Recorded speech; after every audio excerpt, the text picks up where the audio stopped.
আজকের দ্বিতীয় প্রশ্ন করেছে রূপম বন্দ্যোপাধ্যায়, মালদা থেকে। রূপম বলছেন, আপনাকে আমি প্রায় 1.5 বছর সময়কাল থেকে শুনছি। আমার বয়স এখন বর্তমানে 20 বছর বয়স। আমি নাম বলছি না, একটি বিশিষ্ট প্রতিষ্ঠান থেকে দীক্ষাপ্রাপ্ত হয়েছি। সেখান থেকে আমাকে বলা হয়েছে যে জপ ধ্যান করতে থাকতে হবে। জপ ধ্যানের সময় অন্য চিন্তা আসলে সেটাকে সরিয়ে দিয়ে জপ করতে থাকতে হবে। কিন্তু আপনাকে শুনে মনে হয়েছে যে ওই চিন্তাগুলোকে হয়তো নিয়ে ওই চিন্তার উপরই কাজ করতে আপনি বারবার বলেন। তো এই ক্ষেত্রে কোনটা করব? আর কেনই বা এরকম কথা বলা হলো যে জপ ধ্যান করার সময় আসন থেকে উঠবে না? মা শারদাও বলেছেন যে মন যাই করুক না কেন বাবা, জপ ধ্যান করতে থাকবে। এই দুটো কথার মধ্যে কোথাও আমার কন্ট্রাডিকশন মনে হচ্ছে। যদি দয়া করে আমাকে পথপ্রদর্শন করেন। দেখুন রূপম, বয়স কম, মাথায় এখনও হয়তো অনেক কিছু ঢুকে যায়নি। কিছু পরিষ্কার একদম ক্লিয়ার কাট কথা ক্লিয়ার কাটভাবে বুঝে নাও। কিছু জিনিস যা বলবো তা দূর আকাশের চাঁদ মনে হবে, ওটাকে দূর আকাশের চাঁদের মতোই দেখো। যেটুকু বুঝতে পারছো ওইটুকুনিকে একেবারে গিলে ফেলে ভালো করে নিজের জীবনে দেখে হজম করে নিও। হজম করে নিও মানে আমি যা দেবো তা হজম করে নিও না। আমি যা বলবো সেটাই বিশ্বাস করো না। আমি যা দেব সেটাকে ইউজ করে জীবনে তা ঘটছে কি না দেখে নিও। যদি দেখো যে এর মধ্যে সত্যতা আছে, তখন একদম দেরি করো না, একদম গিলে হজম করে নিও।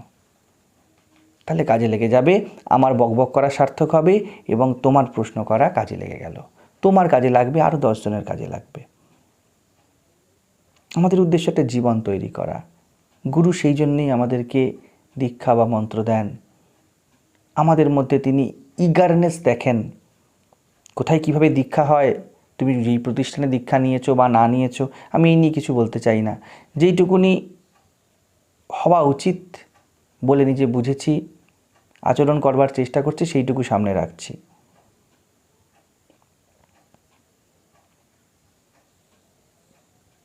জপ কি?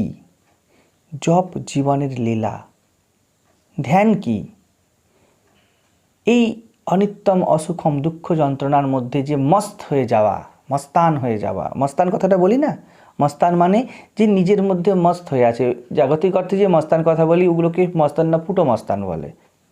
মানে ভিতরে ফুটো আর উপরে দেখাচ্ছে খুব মস্ত হয়ে আছে। তারা মস্ত হয়ে নেই, তারা দস্ত হয়ে আছে। দস্ত মানে জানো হিন্দিতে কি? দস্ত মানে হিন্দিতে হলো পেট খারাপ হওয়া, পাতলা পায়খানা হওয়া। তো যারা জাগতিক বিষয়ে মস্তান হয়ে আছে, অর্থাৎ আমাদের শীর্ষে বসে আছে, তাদেরকে এরকম পেট খারাপ হওয়া লোকই যেন। ধ্যান হলো জীবনের আসল মস্তি। নাহলে কেন জানি না বুঝি না এমন কোনো শব্দ আমরা বলবো? ওই যে জপ করা শব্দ কেবলমাত্র শব্দ তো নয়, তার একটা অর্থ লুকানো আছে। যদি তুমি তার যথার্থ অর্থ না জানো, তবে শব্দ কিছু নিজের মতো অর্থ বানিয়ে নেবে। অর্থাৎ তুমি যেটা জানো না সেটা শুধু শব্দ হয়ে থেকে যাবে না। তুমি যদি একটা নতুন শব্দ শোনো বা একটা নতুন কিছু দেখো, দেখবে সেটাকে কোনো না কোনোভাবে তুমি নাম রূপ দেবার চেষ্টা করছো। এই জগৎ নাম রূপের জগৎ।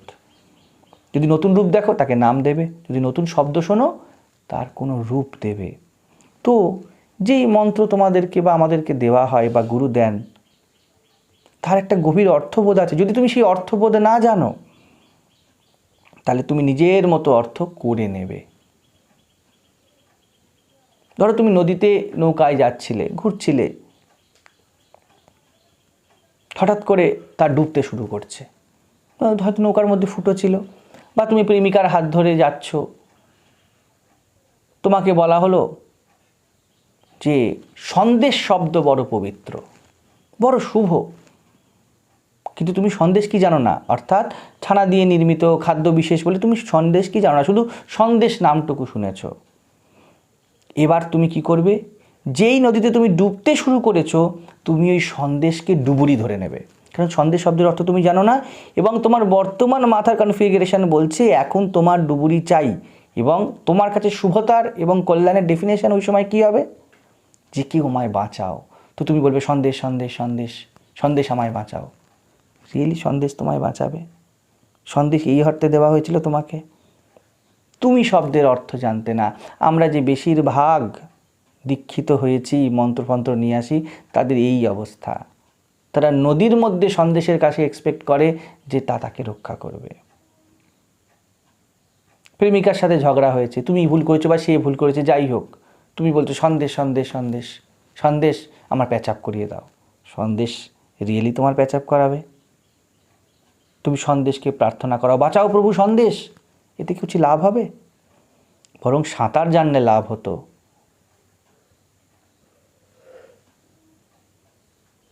তুমি বলো হে প্রভু সন্দেশ, ও চটে গেল, কৃপা করো, কৃপা করো যাতে ওর রাগ ভেঙে যায়, বলে সন্দেশের ছবি বানিয়ে তাতে পুজো দিতে শুরু করলে। এখন তোমার সন্দেশের ডেফিনেশন তোমার কাছে কি? কোনো একজন ব্যক্তি বা কোনো একটা অদৃশ্য ঘটনা যা তোমার ওই বর্তমানের প্রেমিকার সাথে যে ঝগড়া তার মধ্যে শুভতা আনবে। কারণ ওই সময় তোমার শুভতার ডেফিনেশন হয়ে গেছে কিভাবে প্যাচআপ হবে। যখন জলে ডুবছিলে তখন তোমার শুভতার ডেফিনেশন কী ছিল? কে বাঁচাবে। যখন ঝগড়া হয়েছে তখন কিভাবে প্যাচআপ হবে। তো যেহেতু তুমি সন্দেশ শব্দের অর্থ জানো না, এই জন্য তুমি তোমার সুবিধা মতো সন্দেশকে ইউজ করে ফেলবে। আমরা ভগবানের সাথে এটাই ঘটিয়েছি। ভগবান কি, ঈশ্বর কি আমরা জানি না, এবং যেই মানসিক স্তরে দাঁড়িয়ে আছে এবং যার যা প্রয়োজন, যার যা অভাব বোধ হচ্ছে, আমরা বলছি ওই ভগবান নামক সন্দেশটি সেই অভাব পূর্ণ করবে। এই ভ্রান্তি থেকে আমাদের বেরিয়ে আসতে হবে। যার কাছে যা আশা করছি সে তা নয়। তুমি ভগবান ভগবান জপ করছো, ভগবান এর প্রকৃত অর্থ কি তুমি জানো না। তোমার মাথায় ভগবান ধারণা মাত্র একটা, ওই নাম তোমার মাথায় একটা ধারণা মাত্র দেয়, তা প্রকৃত নয়। অর্থবোধ আছে, তা কিছুকে পয়েন্ট করছে। আমি বহুবার এই নিয়ে বলেছি, ওই অর্থবোধ যতক্ষণ তোমার কাছে স্পষ্ট নয় ততক্ষণ পর্যন্ত জপ তোমার জীবনের লীলায় পরিণত হওয়া থেকে বহু দূরে থাকে। কেউ জানে না, কেউ কালী নাম জপ করছে, কেউ কৃষ্ণ নাম, কেউ দুর্গা নাম, কেউ হরি নাম, কেউ রামকৃষ্ণ নাম, বলে জপ চলছে। মাথায় বুকে নানা অঙ্গে একটা বিশিষ্ট দেহ, একটা রূপ বানিয়ে তার চিন্তা করছে। আর যার যেমন মন সে ঠিক তেমনভাবে এই ভগবান বা এই নামগুলির ইউটিলিটি বানিয়ে নেয়। আবার অনেকে বলবে লীলা চিন্তা করো, কীভাবে হাঁটতেন, কীভাবে খেতেন, কীভাবে হাঁকতেন, কীভাবে চলতেন, এইসব নাকি বছরের পর বছর নিয়ম মাফিক ভাবলে আমাদের জীবন তৈরি হয়ে যাবে। এইগুলি প্রকৃত যথার্থ অর্থে দেওয়া হয়েছিল যখন, তখন করুণাপূর্ণ হয়ে তারা ব্যক্তি বিশেষে কিছু পথ বলেছিলেন যে এমন ধরনের মানসিকতার জন্য এটা হলে হয়তো কিছুটা এগিয়ে দিতে উপকার হবে, কিন্তু তা আলটিমেট নয়। কিন্তু আমাদের নিয়ম তো আলটিমেট, আমরা নিয়মগত প্রাণ।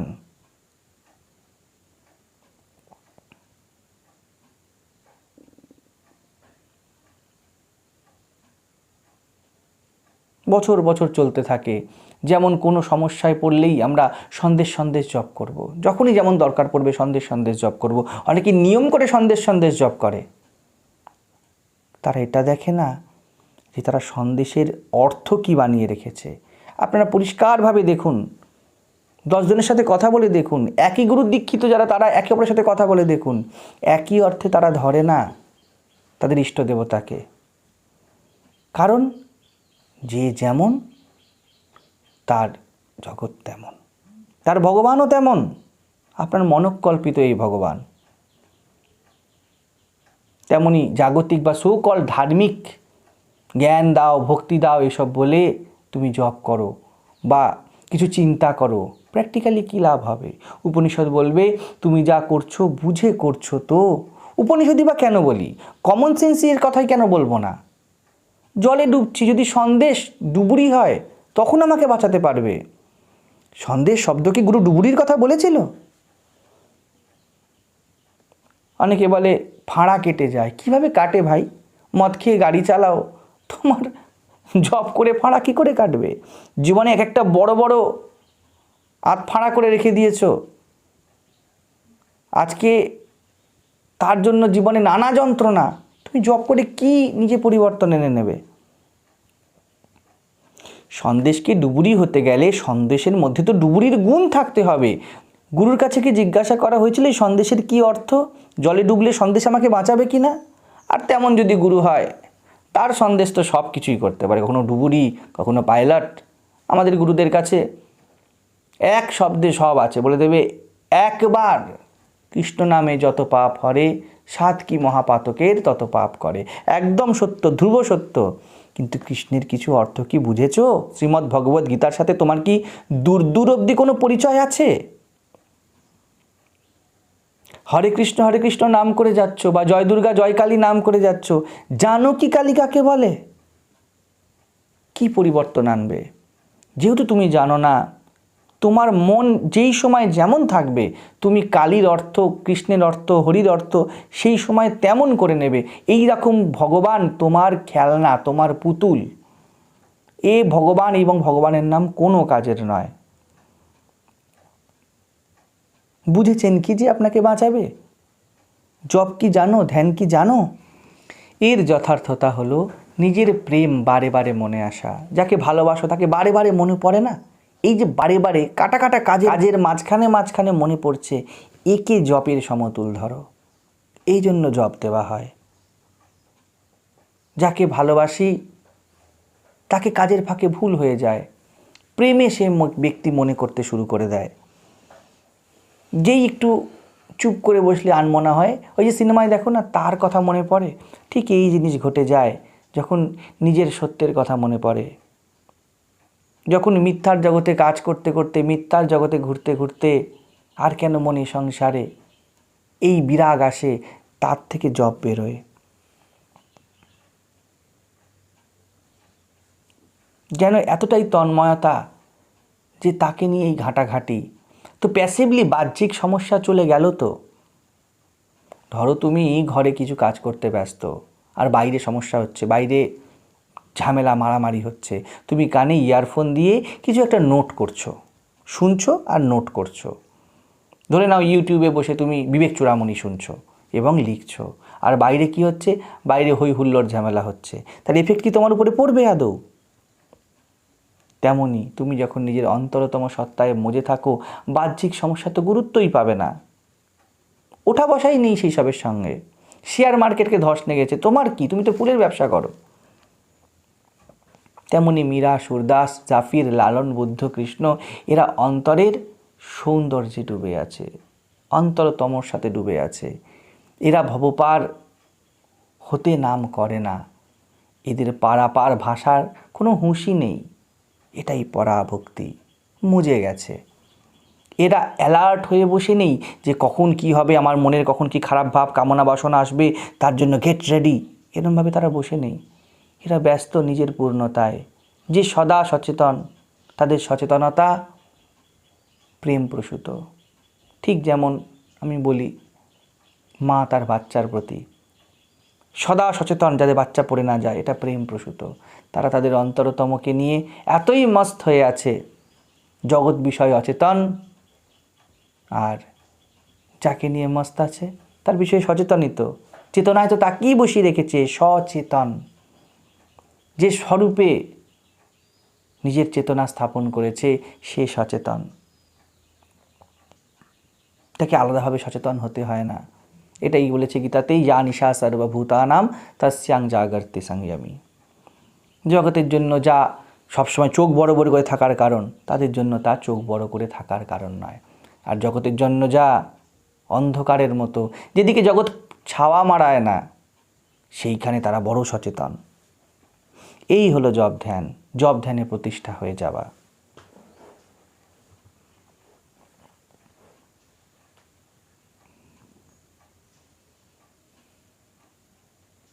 যেন ঠিক চেইন স্মোকারদের দেখেছো না, তার সিগারেট শেষ হলেই সে যেমন অভ্যাসজনিত একদম খুব ল্যাকিং একটা ফিল করতে থাকে, সচেতন হয়ে যায় চট করেই, কোথায় রে বক্সের আর সিগারেট নেই, কী করব, কারণ তার পুরো চেনের মতো নিরন্তর চলছে। সে কি বলবে, এই কোথায় আমার একটা কিছু কম পড়ছে, কেন কাজ হচ্ছে না, কিছু হচ্ছে না, মনটা ভাল লাগছে না, সব কিছু বুদ্ধি কাজ করছে না, কারণ কি তার মুখে সবসময় একটা সিগারেট চাই। ওই অভাবজনিত সে যেমন সচেতন হয়ে উঠবে, তেমনই যোগী বিয়োগের আভাস পেলেই, এই জগতে স্থূলতার আভাস পেলেই সচেতন হয়ে ওঠে, কারণ সূক্ষ্মতায় তার প্রেম, আত্মায় তার প্রেম আছে। সে ডুবে, যেখানেই সে ভাসলো সে বলে কোথায় গেল জল, কোথায় গেল জল। সে আত্মার আনন্দে ডুবে আছে। এই যে ডুবে থাকা, এই ডুবে থাকা আর ভেসে উঠলেই বারংবার ওই জলের দিকে চলে যাবার চেষ্টা করা। ঠিক যেমন মাছ খুব অ্যালার্টলি এদিক ওদিক করবে না, যদি কোনো কারণে নদীর ঢেউয়ে সে একটুখানি মাটির দিকে চলেও আসে, তার মধ্যে একটা ইনস্টিংচুয়াল সচেতনতা থাকবে যে জল চাই, জল চাই। ঠিক যেমন এমন হয়, ঠিক জপ এরকমই, যেখানেই জগৎ কিছু ভুল করিয়ে দিতে চাইবে সেখানেই সে এতটাই প্রেম যে সচেতন হয়ে উঠবে। এটি হরিদাসের জপ, এটি কোনো বিরজানন্দজির জপ, এটি কোনো তপস্যানন্দজির তপস্যা। তারা তাদের অন্তরের যোগীর বিষয় বড় সচেতন। এই ধ্যান, সদা সচেতনতা, যেন বিয়োগ না ঘটে। সংযম এতে স্বতঃসিদ্ধ হয়ে যায়, মন স্বতঃসিদ্ধ ধ্যানস্থ হয়ে যায়। কিন্তু গুরু যখন আমাদের প্রাইমারি স্টেজে দীক্ষা দেন, তখন ওই গুরুতা আমাদের থাকে না, এটাতে কোনো সন্দেহ নেই। তাই প্রকৃতি চায় আমাদের কি করতে, আমাদের অচেতন করতে। দেখো, একটা প্রবৃত্তির প্রবাহ নিয়ে আসে, অচেতনভাবে চলো, সবাই যা করছে তাই করে, একটা ট্রেন্ড আমাদের মধ্যে আছে না। প্রাকৃতিক জীবনে সবাই যেমন কাপড় চোপড় পরে আমরা তেমন পরি, সবাই যেমন খাদ্যাভ্যাস করে আমরা তেমন করি, সবাই যেমনভাবে ভাবে আমরাও তেমনভাবেই ভাবতে কন্ডিশনড হয়ে যাই। এটা হলো অচেতনতা। প্রকৃতি আমাদের এই অচেতনতা দেয়, ভুলিয়ে দিতে চায়। কি ভুলিয়ে দিতে চায়? নিজেকে আত্মবিস্মৃতি করে দিতে চায়। প্রথমত একটা ট্রেন্ডে চলার প্রবৃত্তি দেয়। এই ট্রেন্ডে চলার প্রবৃত্তির সাথে সাথে আমাদেরকে তার ফলাফল হিসাবে কিছু ভুলিয়ে দিতে চায়। গুরু জপ ধ্যান বিধি দেয়, কারণ যখনই আমরা বসবো ওই নাম বা ওই বিধি বা পদ্ধতি প্রথমত আমাদের কিছু গোপন কথা বলে, আমাদেরই কথা, অন্তরের খোঁজ। ওই যে আত্মবিস্মৃতি, জপের মন্ত্র বলে দাঁড়াও দাঁড়াও, তোমায় কিছু মনে করাতে চাই। এই যে তুমি সারাদিন ছুটছো, তুমি কিছু ভুলে গেছো, আমি তোমায় কিছু মনে করাবো। কি মনে করাবো? কালী মানে জানো? শোনো, কালী মানে কি? আপনি যখন কালী কালী কালী কালী বলেন, তখন ওই কালী রূপের যে গভীর অর্থ, তা আপনাকে এই সারা দিনের সাপেক্ষে, এই উপরের খোলসের জীবনের সাপেক্ষে অন্তরতমর সাথে একটা অ্যাঙ্কার করতে সহায়তা করে দেয়। হরিরূপও তাই, জীবনে কি হরিত হওয়া প্রয়োজন, হরণ করা প্রয়োজন, এই বিষয় সচেতন করে দেয়। কৃষ্ণরূপও তাই, সব রূপ তাই, সব নাম তাই, আল্লাহ নাম তাই, সব তাই।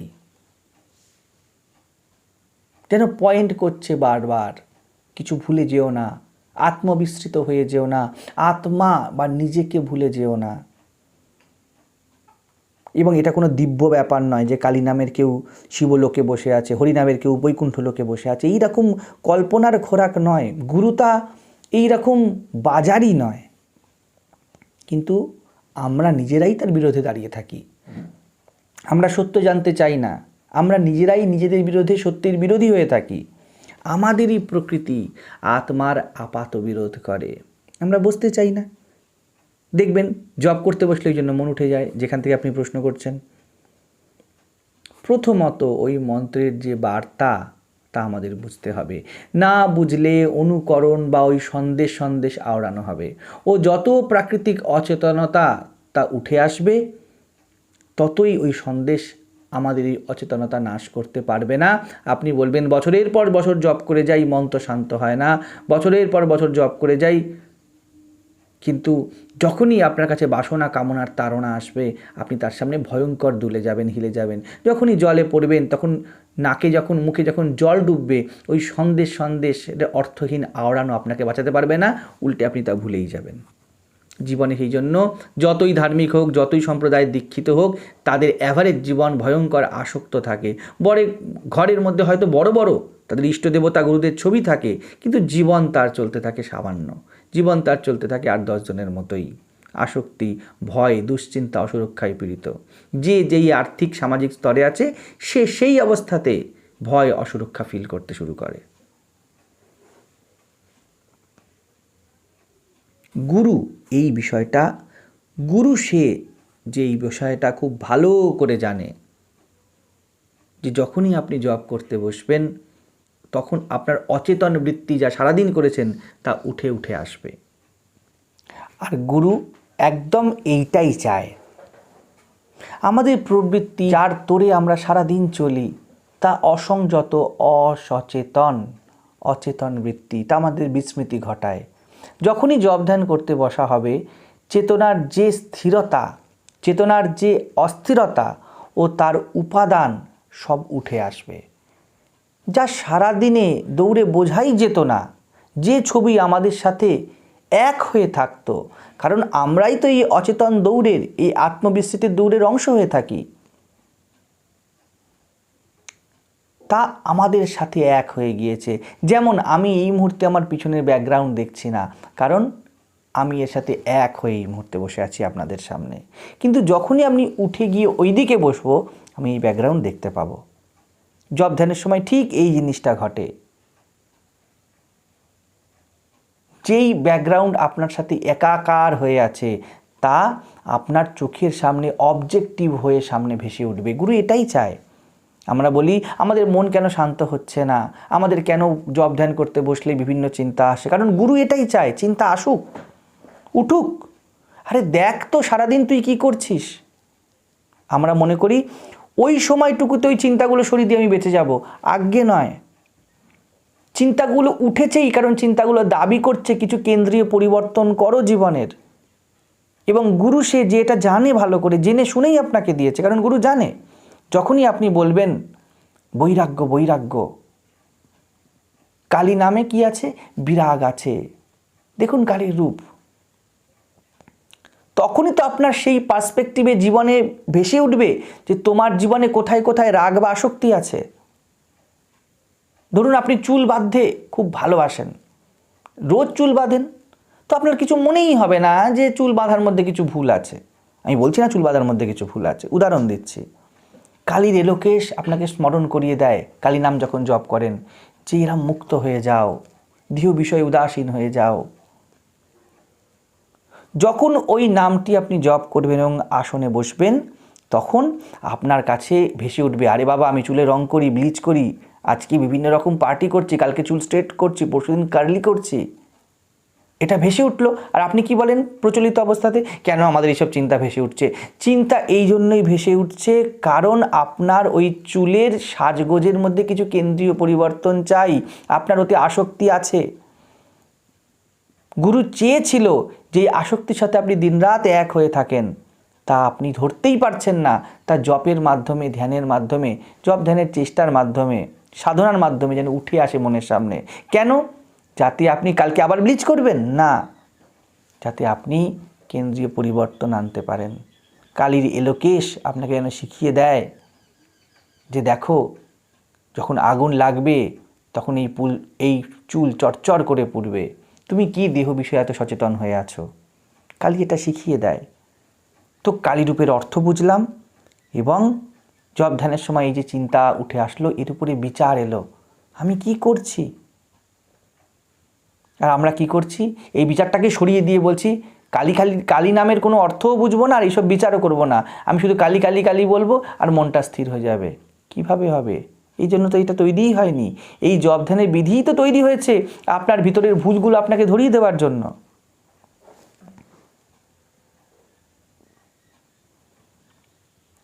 জব ধ্যানের জন্য যখন আপনি প্রাত্যহিক বসেন, সারাদিনের দৌড় যা বোঝাই যেত না, যে ছবি আপনার সাথে এক হয়ে থাকতো তা ছবির মতো আপনার সামনে ভেসে উঠবে। তখনই আপনি তার উপরে কাজ করতে পারবেন, কোথায় ভুল আছে, কোথায় বাধা আছে, একই ভুলের পুনরাবৃত্তি কিভাবে করছি আমি আনকনসিয়াসলি ছুটে। কারণ জগতের কোনো বিষয়বস্তু আপনাকে সেটা বলবে না, কারণ জগতও তো ছুটছে, একই দিকে সব ট্রেনগুলো যাচ্ছে, তো বুঝতেই পারবেন না যে আপনি যাচ্ছেন কি দাঁড়িয়ে আছেন। জগতে এইরকম, ধ্যানের সময় আপনি থামেন, আপনি বুঝতে পারেন যে আপনি চলছিলেন, এখন আপনি থেমে গিয়েছেন। বুক ধরপড়ানি এবং বুক শান্ত হবার মধ্যে ভেদ আপনি তখনই বুঝতে পারবেন যখন আপনি থামবেন। গুরু আপনাকে থামিয়ে দেয়। গুরু আপনাকে এই কথা বলে না যে আমার যে ভুলগুলি, আপনার জীবনের যে ভুলগুলি আছে, যে বাধাগুলি আছে, তাকে সাপ্রেস করে সেগুলো দেখতে হবে না, তুমি জব করে যাও। ওই সাপ্রেশনে কাজ হবে না। মা সারদা বলতেন, জব করা ছেড়ো না, অর্থাৎ বসা ছেড়ো না, উঠে পড়ো না, তাহলে তো আবার জগতের অংশ হয়ে গেলে তুমি, আবার এই ব্যাকগ্রাউন্ডের সাথে আমি এক হয়ে গেলাম। প্রাথমিকভাবে জপের আসন আপনার বিবেকের আসন ধরুন। বিচার উঠবে, এলোমেলো চিন্তা উঠবে এবং আপনাকে বলে দেবে, সাধক দেখো তুমি কেমন এলোমেলো জীবন কাটাও, এবং তার উপরে আপনাকে ওয়ার্কআউট করতে হবে, কাজ করতে হবে। আজকের সাধক কালকের একই সাধক থাকে না, সে এগিয়ে যাবে। এটাই চিত্তশুদ্ধি, এটাই শোধন। আপনাকে কালী নাম ভিতর থেকে বা কৃষ্ণ নাম বা হরিনাম শোধন করে দেয় না। ওর ফলে ওর যে গভীর বার্তা আপনার মধ্যে যে বিবেক বিচার প্রজ্ঞার আগুন জ্বালিয়ে দেয়, আপনি তখন দেখতে পারেন যে কী ভুল আপনি সারাদিনে করছেন এবং তার উপর আপনি কাজ করতে শুরু করেন। এইভাবে আপনার শোধন হয়। আজকে যে ভুল, যে বন্ধন, নিজের যে কালিমা সাধনায় ধরা দিচ্ছে, তাকে প্র্যাকটিক্যালি আগামীকাল সরাতে হবে, সাহস দেখাতে হবে। প্রত্যেক জপমন্ত্র, বীজ মন্ত্র, নাম আপনাকে তাই স্মরণ করিয়ে দেয় যে দেখো জীবনের দুর্গম কি। দুর্গা নাম তাই বলে, দেখো তুমি নিজের জীবনকে কেমন দুর্গম কঠিন করে রেখেছো, একটার পর একটা প্রজেক্ট নিয়ে রেখেছো যার সত্যিই তোমার খুব প্রয়োজন নেই। যদি না বসতেন সকাল সন্ধে, তাহলে এই ভাবনাটা ওঠার কোনো জায়গাই নেই। কারণ প্রকৃতি মানে প্রবাহ, এই আপনাকে নিয়েই চলবে, নিয়েই চলবে। ভাবনার সুযোগ দেয় না। প্রকৃতিতে বিবেক নেই, বোধ নেই। প্রকৃতিতে যে বুদ্ধি ওঠে তাও একটার সাথে একটা এই প্রবাহকে কন্টিনিউ করার বুদ্ধি। প্রবাহের মধ্যে যে অজ্ঞানতা আছে, যে মূর্খামি আছে, তাকে ধরিয়ে দেবার বুদ্ধি প্রকৃতিতে ওঠে না। গুরু আপনাকে প্রচুর ভালোবাসে, তাই সে চায় আপনার মধ্যে যে বুদ্ধিবৃত্তি আছে তা যেন সঠিক দিশা পায়, এবং তা তখন সম্ভব যখন আপনি স্থির হয়ে বসবেন। এবং প্রথম আপনি যে প্রশ্নটা করেছেন, বিচার উঠবে এবং ওই বিচারের মধ্যে নিজেকে বাস্তব জীবনের ভূমিতে বুঝতে হবে। আবারও রিপিট করছি, নিজেকে বাস্তব জীবনের ভূমিতে বুঝতে হবে যে আমি কি বিচার উঠলো এবং কি চলছে আমার জীবনে। কারণ এমনি বিচার তো আপনার মধ্যে উঠবে না। ইভেন যদি বলেন যে না, যেগুলি আগে কখনো ভাবিনি সেই সব বিচারও উঠছে, ওগুলোও আপনার মধ্যে আনকনশিয়াস প্যাটার্ন হয়ে বসে আছে। Be aware. এই অ্যাওয়ারনেসের জন্যই প্রাথমিক স্তরে গুরু আপনাকে জপ ধ্যান দেয়, কোনো নামকে আওড়ানোর জন্য নয়। কালকে জপে বসে আমি বুঝেছি যে আমি যে ছুটে চলছি, এই ছুট আমার জন্য উপযুক্ত নয়। আপনি প্র্যাকটিক্যালি বললেন কি, কমাও, এত দরকার নেই। কোনো একটা সঠিক কাজ হয়তো আপনি করছেন না, বিচার উঠবে যে এই কাজটা তো সঠিক ছিল, আমি করলাম না কেন। কৃষ্ণ নাম করেন, হয়তো অন্তরের আকর্ষণ, আপনাকে ভিতর থেকে কেউ বলছে যে দেখো এই জায়গাতে এটি করণীয় ছিল, আমি অতিরিক্ত যেই সব জিনিসগুলোকে জমিয়ে রেখেছি তার থেকে একজনকে সহায়তা করা উচিত ছিল। আপনাকে এই বার্তা দিয়ে গেল, আপনি সঠিক কাজটা করলেন না। কারণ প্রবৃত্তি কী বলে, নিজের জন্য জমিয়ে রাখ। আপনি আজকে একজনকে সত্যি সহায়তা করতে পারতেন, সে সব রকম ক্ষেত্রে, আর্থিক, মানসিক, আধ্যাত্মিক, আপনি করলেন না। আধ্যাত্মিক ক্ষেত্রেও এটা ঘটে যায় অনেক সময়। আমি বলবো না আমি বেশি জানবো, আমি বেশি বুঝবো, আমি বেশি পণ্ডিত হব, সব ক্ষেত্রে অহংকার সূক্ষ্ম খেলা খেলে। তো আপনি সেটা করেননি। এই সঠিক বিচারও উঠবে যে কেন করলাম না, চন্দন ঘষলে তো উভয়ই তার ঘ্রাণ পায়, কেন আমি তার সাথে সঠিক আলোচনার মাধ্যমে এগিয়ে গেলাম না, কেন আজকে রাস্তায় যে প্রতিবাদটা করা দরকার ছিল তা করলাম না, কেন আমার সামনে ভুল তত্ত্ব একটা পরিবেশিত হলো, আমি চুপ করে থেকে সেখান থেকে সরে এলাম। এই বিচারগুলো উঠবে। পরের দিন থেকে এখানে সংশোধন করতে হবে। এই জন্যই বিচারগুলো উঠেছে। বিচারগুলোকে সরিয়ে দিয়ে আর কৃষ্ণ নামের অর্থ না জেনে আপনি যদি কৃষ্ণ কৃষ্ণ হরে কৃষ্ণ করে যান, আপনি বোকামি করলেন এবং গুরুর প্রেমের অপমান হয়ে গেল। তিনি এই জন্য দিয়েছিলেন, তিনি জানেন তো না, কারণ তিনি তো এই পথের মধ্যে দিয়ে গিয়েছেন। আপনি যদি থেকে ইগনোর করে দিলেন, আর উন্নতির আশা কোথায়? বিচারটা তো উঠেই ছিল তাকে শোধন করার জন্য। জপ করে যাবেন, কিন্তু জপই যা বলতে চায় সেই বার্তাকেই উপেক্ষা করবেন? সাধকের আজ আর সাধকের কাল একই থাকবে না। এর মানে এই নয় যে আজ 108 জপ করব, কাল 1008 করব, আমি বাড়াবো। এরকমই আমাদের স্থূল বুদ্ধি। আর এর অর্থবোধের পথের যে বাধা, তাকে আমি সরাবো না।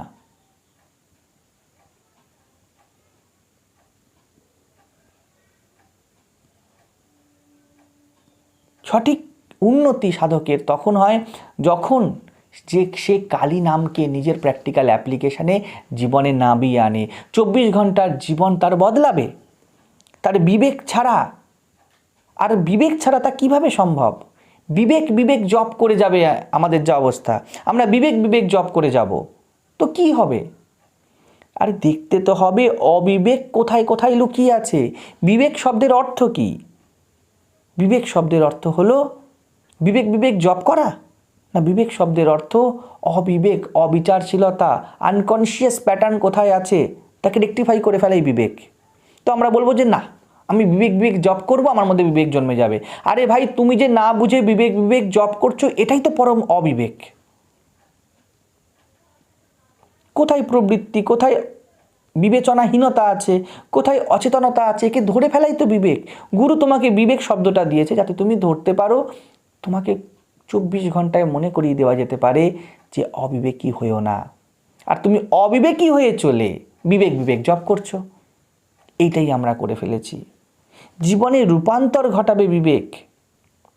একই জীবনের মধ্যে নতুন নতুন রূপ আরোপ করবে না বিবেক। জপ ধ্যান সচেতনতার নাম। মন কোথায় যাচ্ছে দেখো, অর্থাৎ মনে কিসের প্রতি আসক্তি আছে, জপ ধ্যান করলে সেটাই উঠে আসবে। তো ওটাকে রিভিল করতে গুরু এই কথা বলেছেন যে তুমি তো নর্মাল অবস্থাতে আসক্ত হয়েই চলছো সারাটা দিন, তো ফলে তুমি বুঝতেই পারবে না আসক্তি কোথায় আছে, কারণ তুমি তার সাথে এক হয়ে গেছো। এই একটু আগে বললাম, ব্যাকগ্রাউন্ডের সাথে আমি এখন এক হয়ে আছি, আমি বুঝতে পারবো না। গুরু বলছে জপ ধ্যান করো এই জন্য যাতে তুমি কোথায় কোথায় আসক্তি আছে তাকে আইডেন্টিফাই করো। কারণ জপ ধ্যানের সময় আমরা জগতের থেকে একটু নির্জনে যাই, আলাদা যাই। আমরা সারাদিন আসক্তির ফিল্ডেই তো কাজ করছি, সেই ফিল্ডেরই তো খেলোয়াড় হয়ে আছি। তো গুরু বলছেন একটু সরে এসে বসতে, এই জন্য যাতে বিষয়টাকে পরিষ্কারভাবে নিরপেক্ষভাবে বিচার করা যায়। কারণ জীবন তো আপনার রাস্তাঘাটে, দোকানে, বাজারে, লোকের সাথে ব্যবহারে সর্বত্র। জপের আসনই তো আপনার জীবন নয়। তো আমরা কি করলাম? জপের আসনে বসে ডেলি মন কোথায় যাচ্ছে এটা দেখার একটা নিয়ম বানিয়ে ফেললাম। আমার 24 ঘন্টার জীবন যেমনটি আছে তেমনটি থাকবে, প্লাস আমি জপের আসনে বসে দেখবো আমার মন কী চিন্তা করছে। এটা অহংকারের প্যাসিভ খেলা, বড় মজা লাগে তার এভাবে আমাদেরকে বুদ্ধু বানাতে। জীবন সেম চলছে, বদলাবো না, উল্টে আরেকটা অচেতন অবুঝ কন্টেন্ট জুড়ে দিলাম, তার নাম জপ ধ্যান। এটাই অহংকারের কাজ। অধ্যাত্মকেও জগতের অংশ বানিয়ে ফেলে। এর থেকে বাঁচুন। পরমাত্মার লীলায় পৌঁছাতে গেলে আগে অনাত্মার খেলা ধরে ফেলতে হবে। সেই জন্য কৃপা করে আপনার প্রতি বড় ভালোবাসায় গুরু আপনাকে একটা অতি পবিত্র, অতি সাংকেতিক শব্দ দিয়েছে, যার মাধ্যমে আপনার জীবনের নাম রূপ বদলে যেতে পারে। তাকে কাজ করতে দিন। আর তার একমাত্র মন্ত্র হলো বুঝুন জপের মন্ত্র কি বলছে। যারা জানেন না তারা গুরুর কাছে যান, কি বলতে চায় গুরুর কাছে যান এবং জানুন যে আপনাদের দীক্ষা মন্ত্রের কি উদ্দেশ্য, কেন এই মন্ত্র দেওয়া হয়েছে, এর গভীর বার্তা কি। জেনে এসে এবার ওই বার্তার নিরিখে নিজেকে দেখুন যে আপনার জীবনে কি চলছে, ওই বার্তাই কি আপনার জীবনে চলছে, না বার্তার বিপরীত আচরণ চলছে।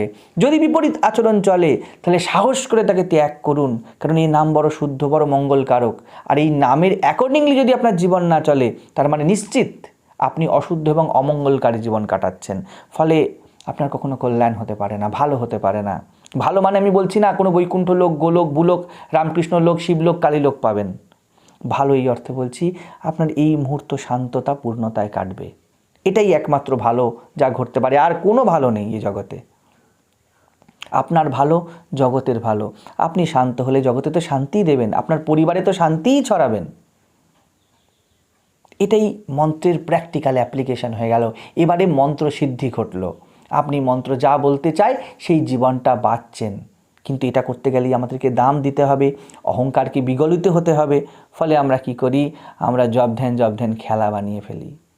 তো 10 বছর, 20 বছর, 30 বছর ধরে সাধকই মাত্র থেকে যায় এবং তার সাধনার অহংকার হয়ে যায়। এর থেকে বাঁচুন। তো অবশ্যই বিচার উঠবে, এবং ওই মন্ত্রের অর্থের নিরিখে যেই বিচার উঠল, বিচার নয়, যেই ভাবনাগুলো উঠল, মেপে দেখুন জপ ধ্যানের সময় যে রিয়েলি কি মন্ত্র যা বলছে, আমি এই সকাল থেকে সন্ধে অবধি, ধরুন সন্ধেবেলায় বসেছেন তাই করছি। যদি আমি তা না করি, যা মন্ত্রার্থ বলছে, যা গুরু বলে দিয়েছে বা গুরুর থেকে জেনে এলাম, তাহলে আগামীকাল তাকে পরিবর্তন করুন। এই জন্য আপনাকে জপের আসন দেওয়া হয়েছিল। আপনার জীবনের রূপান্তর ঘটবে, আপনার জীবন সাধনায় পরিণত হবে। শুধু 5 মিনিটের সাধনার জন্য ট্রায়াল মেরেই শেষ করে দেওয়ার জন্য আপনাকে গুরু এটা দেয়নি। আপনাকে জীবন্ত গুরুর বিগ্রহ হয়ে যেতে হবে, গুরু তার জন্ম দিতে হবে। ইষ্টতত্ত্বকে এই জগতে প্রতিষ্ঠিত করার জন্য আপনি এসেছেন। এমনি এমনি দীক্ষা নয়, এমনি এমনি মন্ত্র নয়, অনেক গুরু দায়িত্ব এটা। জগতের প্রতি, নিজের প্রতি, সমাজের প্রতি তা পালন করুন। এবং বিবেক ছাড়া, বিবেকের ছাঁকনি আরোপ করা ছাড়া তা কখনোও সম্ভব নয়। ফলে মনে যাই ভাবনা আসুক, ওই ভাবনার থ্রুতে নিজের ইষ্টকে, নিজের গুরুকে দেখুন যে তারা কি বলতে চায়, গুরু শব্দই কি বলে, ইষ্টের নাম কি বলে, মন্ত্রের অর্থ কি বলে। একে স্থূলতা দেবেন না। অধ্যাত্ম সূক্ষ্ম বিজ্ঞান, একে সূক্ষ্মতায় রাখুন। নিজের স্থূলতার স্তরে না টেনে নিজের সূক্ষ্ম স্তরে উঠবার চেষ্টা করুন, বোঝবার চেষ্টা করুন।